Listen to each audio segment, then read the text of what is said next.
Hello everybody, welcome to this special presentation. Today we have the honor to host Mr. Bruce Rowlands, CEO of Eurocontrol. If you take a look at this company, the chart is doing pretty well, staying in a clear neutral phase. As an entry point, Eurocontrol EUO and Venture is going to be a buying signal around 50 cents 24. So right now it's in a neutral range, so Mr. Rowlands is with us to tell you why his company should represent your next investment. Mr. Rowlands, thank you for coming by. Good morning, thank you. Excellent. Now let's talk about Eurocontrol. Can you describe us your business model and how your revenue model is structured? Because I know you have several subsidiaries, GFI, Xenometrics, and Zwinksys. Tell us how it is. So, yes, we have three wholly owned subsidiaries, all of which reside in Israel. Each of the subsidiaries has a relationship with at least one of the other companies in the group. So GFI possesses the fuel marking technology Petromark. Xenometrics, which we acquired in October of 2010, they produce the detectors, the spectrometers that we use in our Petromark solution. So Petromark is a classic tag and trace technology. Your reference earlier to barcodes for oil, I think, was a good way to frame it. I do that frequently myself. Sort of, what is it, whose is it, what's its fiscal status, etc. The third subsidiary, Zwinksys, we acquired about 2 years ago. And it is a combination of the spectrometry from Xenometrics combined with 2D and 3D image processing technology that we sourced in Israel. And what we've done is we've combined the two technologies, and its first application will be in the microelectronics market, providing verification, quality control standards, and what are known as the bumps in semiconductors, between the wafers and semiconductors. So if I understand right, those three division subsidiaries that you mentioned, are they all going to be towards the Petromark technology, or are you looking to have more of a diversifying revenue base? Definitely. When we acquired Xenometrics, I mean, that was one part vertical integration, in as much as we now control an important component of the overall Petromark technology, but it's also as an exercise in diversification as well. Xenometrics has a large list of clients. Currently they have about 1,000 spectrometers in the field. A very small minority of that number would be the ones that are deployed with our fuel marking contracts, but that is one of the nice effects, is that when Eurocontrol through our GFI subsidiary gets a fuel marking contract, Zwinksys, rather Xenometrics, gets an order to build the spectrometers to support the program. So that's the relationship of the company. You mentioned our revenue model. So the revenue model is dedicated on reoccurring revenue. So the GFI Petromark fuel marking solution is a razors and razor blade solution, in as much as once we implement a program, and we go into these programs as technology provider, not necessarily as program operator. Once we've installed a new program and it's up and running, obviously we support the program, but most importantly we sell into the program the liquid chemical marker, which is where the margin is. So 3/4 of the top line of Eurocontrol reoccurs. The balance is then equipment sales, both into the GFI fuel marking programs and elsewhere in Xenometrics' organic business. Now, I know you had some great success in Albania and Tanzania also as well. You helped the government collect some revenues with this barcode of Petromark. But what's your current market share in the energy security sector, and what actions are you taking to actually increase your market share? Well, I mean, in the overall energy security is a big field. We're sort of a subset of it. And our competition is with groups that sell colored dyes. It's probably still the largest part of the market. Our view is that colored dyes are horse and buggy technology. They're about that effective. Dyes can easily be removed from fuel. And frankly, if you successfully graduated from grade 10 chemistry, you can make your own dyes. So that's really what the Israelis saw, and thought if they're going to make an impact on the illicit commercialization of hydrocarbons, it has to be done with a covert technology. as I'm sure we're aware, the Israelis are particularly good at covert technologies. Okay. So we mark, hydrocarbons at the molecular level, 4-6 parts per million. Okay. So it's an entirely discrete process.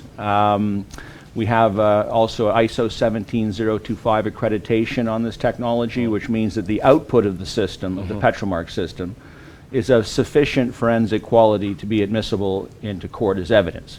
We're the only people in the fuel marking business that have that accreditation, and it's partly driven by the fact that when we go, so you do the tagging and then you do the tracing. So that could be in a gas station, you go in to test the fuels. Okay. The full final forensic result is produced in the field where the test is conducted.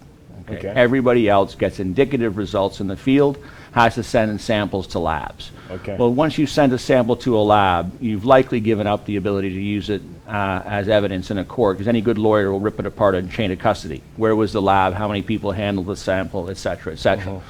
So that's sort of the shape of the company currently. We continue to look for opportunities in our broader theme, which is authentication, verification, certification, and technologies that have those outputs.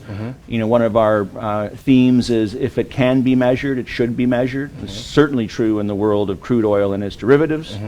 So we're always on the hunt for interesting technologies and opportunities that fit into our overall theme. Excellent. But now what's your vision with your company? Because you have a technological edge. Would you like to be a global technology provider, or mostly specialize only in the energy marking sector, security sector, I would say? Well, no. I mean, I think that we've demonstrated our desire to diversify. Okay. Yes, the hydrocarbon sector is an important component of what we do. It obviously provides the majority of our revenue currently, and it provides the reoccurring portion of the revenue, perhaps more importantly. But yes, we think that we have a role to fill as a technology provider globally. Okay. We do work all over the world. We do sell spectrometers in North America, but for the most part, on the fuel marking business, the targeted areas are South America, Africa, Eastern Europe, and Asia, which is where they have some serious problems with this subject. Yes. So that actually leads me to the other questions. Like, are you going to be only focused on the emerging markets, frontier markets, and why not focus on the American markets? Because sometimes I tend to see that maybe those countries don't have the will to actually mark those expectations. Interestingly, Africa has had a long history of marking its hydrocarbons with colored dyes. Okay. And colored dyes came into the marketplace when subsidized fuels came into the marketplace, and governments wanted to have a way to differentiate between the subsidized and the unsubsidized. Okay. Well, the truth of Africa is that virtually everything's subsidized by somebody. So they've been marking their hydrocarbons for a long time. We're graduating them off of old technology to new technology. So yes, the equation, you mentioned Tanzania, was late last year. The University of Dar es Salaam did a study of our program. They looked at the first 3 years that we were in Tanzania. We've had our contract in Tanzania renewed, so we're into the second term now. But their conclusion in their study was that in the first 3 years of our program, we returned $300 million of otherwise lost tax revenue back to the treasury of the country. I can tell you that the cost of doing that was a fraction of that number. And you also mentioned Albania, where we also have had some good reports out of the customs and excise people there. And one of the important concepts to be clear on in our business is that we mark the legal market. Okay, so the material that's legally coming into the territory of the country. We always see, virtually everywhere we do programs, that the legal market grows. And the reason it grows is that although the technology is covert, the operation of a program requires people to go to gas station and do testing, and they have to be properly accredited in uniforms and so forth. So, the operation of the program can't really be covert. And it ultimately gets out into the population that there's a marking program going on, and that's in many cases sufficient to dissuade various parties from continuing with their activities. Well, all that material is no longer manipulated, comes back to the legal market. So in Albania, in the first 12 months of our program, the legal market grew by 20%, and that converted into $11 million of additional tax revenue monthly to the government of Albania. Okay. So yes, the results we're getting are excellent. The return on investment for the governments is significant. I have yet to see anyone claim any kind of effect financially through the deployment of colored dyes. Okay. So, you know, these observations are obviously third-party observations. I didn't know anything about the Tanzanian university study until I was called about an article in Business Week magazine reporting on this study. So these are, I think, you know, good indications of where we're going and the usefulness of the technology. You know, the ISO accreditations speak for themselves. Our Zenometrics division, about 2 weeks ago, roughly, we won our second Frost & Sullivan Award. So all of this, you know, outside third-party validation for our strategies, I think, is valuable and frankly appropriate. Okay. Now let's talk about finances, because you had a good earnings quarter for the last quarter. Good earnings for the last quarter. Now, what you're going to do with your cash? Is you going to allocate it more towards R&D or more towards integrating more all of your subsidiaries? Well, we're going to. I mean, it's all about R&D in many respects. We're a technology company. If you're a technology company and you don't perceive yourself to be in a foot race with somebody else, you're probably already dead. Okay. So you need to always be moving forward. We have a number of R&D programs going. We have two at Tel Aviv University that we sponsor. One is a new approach to fuel marking, highly complementary to our Petromark technology. The other is a new nano imprinting technology for authenticating products. And then we have what we're doing in Xwinsis.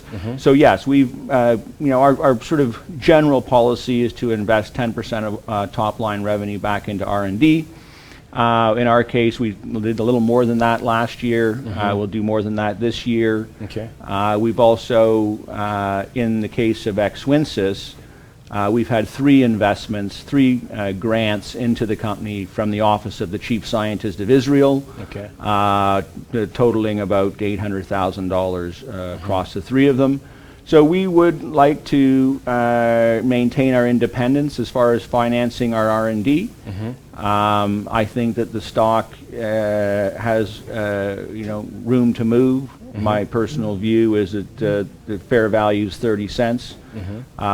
So that's where we've got things pointed. Obviously, the stock has traded nicely since the Q1 numbers of about 3 weeks ago or thereabouts. Excellent. Now, let's talk about the fact that your technology is new. What do you see as a challenge for 2015? Because you say that your technology does not yet dominate the marking market. So how do you see as a challenge and opportunities for 2015 for Eurocontrol to allow your stock to continue to have and maintain its nice upward trend? Yeah, well, I mean, I think that it's all about building the top line revenue number. That's the, you know, that a significant portion of which reoccurs. Obviously, keeping that reoccurring component at roughly 75%. Are you mostly focusing on your existing markets or finding new markets? Well, you know, we have numerous opportunities all over the world. You know, the reality is that there isn't a country on the planet that isn't completely addicted to the taxation revenue that flows from hydrocarbons. Most companies have multiple streams of revenue out of hydrocarbons. So when you cut the price of crude oil in half, everybody starts to suffer. And so, you know, our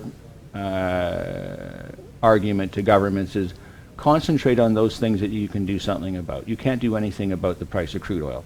So, but you can do something about your own hydrocarbon systems and bring in marking, you know, covert marking services so that you make sure you're receiving everything that you are due out of your hydrocarbon taxation programs.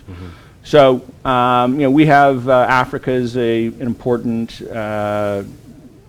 market. We've got 2 successful programs there currently, one in Tanzania as discussed, the other one's in Uganda. Eastern Europe, Albania has been a good experience, gotten excellent results. We have numerous conversations going on in Africa, Eastern Europe, Asia, South America. So we're not really focused in North America, frankly, and because partly, the answer, is partly that we're going after the low-hanging fruit, and America's not the low-hanging fruit. That's a discussion for a whole another day as to why they're not. But anyhow, so that's where we're centered in. Excellent. So I'm sure you have a lot on your plate, Mr. Rowlands, for 2015. We wish you a lot of good luck, and definitely don't hesitate to come back. We love the story, we love the chart, so don't hesitate to come back to tell us more. I'll make a point of coming back. Thank you. Excellent. Thank you, Christian. Thanks a lot.